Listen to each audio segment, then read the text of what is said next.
is enough said.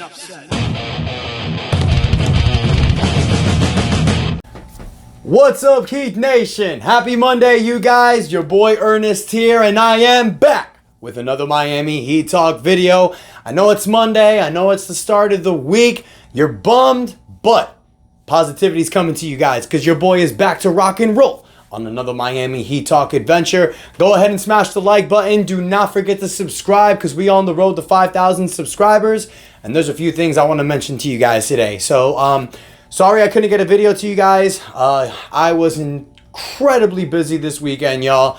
I had some wrestling shows, had a music video for my music group Soulful. So it was a really busy weekend. So I just want to give you guys a recap on what's happened, not only with Miami Heat, but with the NBA as well.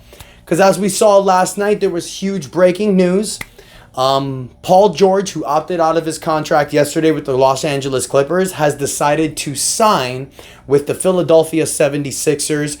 And Philadelphia is actually re-signing Tyrese Maxey on a maximum level contract. So it looks like there's a new big three in the NBA with Joel Embiid, Paul George, and Tyrese Maxey. Big kudos to Philadelphia. That was a big move for them. You know, with New York making the trade for Mikal Bridges and the Philadelphia 76ers making the trade for Paul George, and then, you know, having Boston being the juggernaut that they are, you're kind of on the outside looking in if you're a Miami Heat fan, because you're looking at this Miami Heat team, you're like, okay, Sixers traded for Paul George. Okay, Mikal Bridges is going to New York. What's the Heat doing? Okay, we re-signed Kevin Love. Cool. Okay, the Kevin Love re-signing, he opted out of a $4 million contract. There was a report that Kevin Love was planning on taking less money to come back so that he can negotiate with other players. No. Kevin Love comes back for 4 years, $8 million. $4 million per year. Kudos to Kevin Love. Earned the money, but you thought it was going to be something else. You thought he was going to take less money. No knock on Kevin Love. So, also, another report comes out that Thomas Bryant and Caleb Martin have opted out of their contracts. I don't think they're coming back. Also, today it was reported that DeLon Wright is not coming back to the Miami Heat. He's actually going to the Milwaukee Bucks. So, the only other news that we've got besides Kevin Love was that Josh Richardson has also decided to exercise his player option. He'll be a Miami Heat player again next year.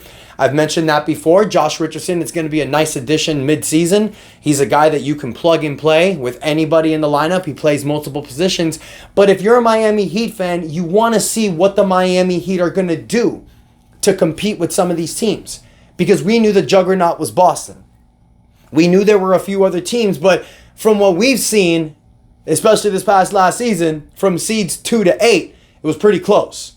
So what you just wanted was a healthy Miami Heat team going on next season, see what Jimmy Butler and Bam Adebayo and these boys can do, and we can compete with the East. But now New York has made moves.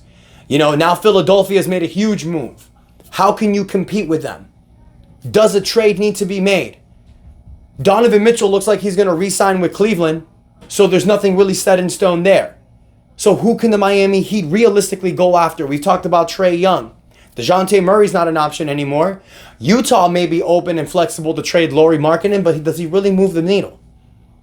Right now, Miami Heat fans, we're in purgatory right now because we really don't know what this team's going to do.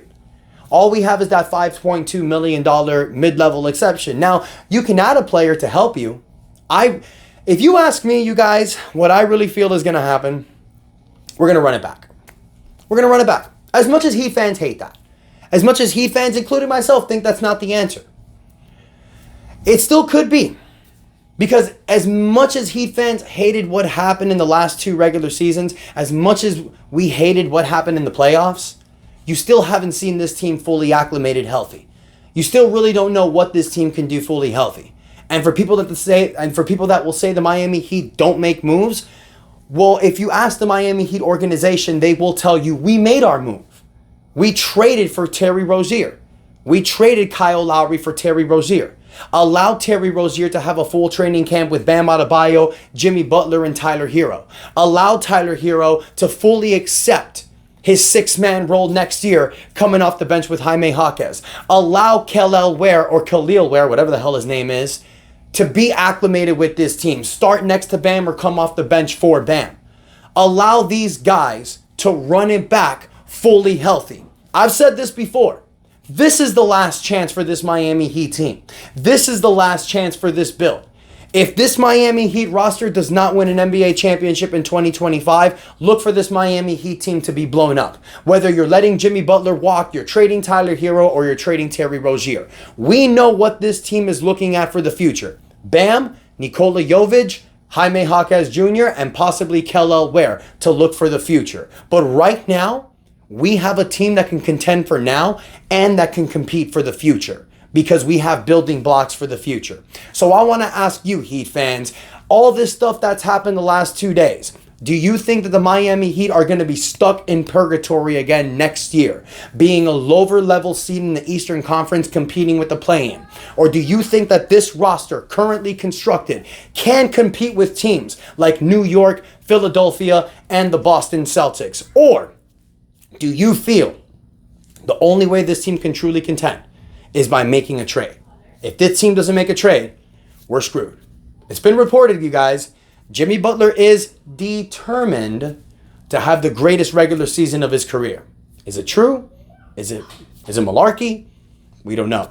Bam Adebayo, Tyler Hero, Terry Rozier, Jaime Jaquez, Nikola Jovic, Kevin Love returning, filling up a space with your $5.2 million exception, bringing Kel'el Ware to this team, bringing Pell Larson, being able to get some additions in free agency. Do you think this team is enough? Let me know in the comments what you think, you guys. Don't forget to like the video. Do not forget to subscribe to the channel because we are scratching at 5,000 subscribers. Thank y'all so much for the love. Thank y'all so much for the support. Let me know in the comments what you think. And you know your boy's got a lot more amazing contents coming. Thank you so much for your time. And that's enough said. Yeah, buddy.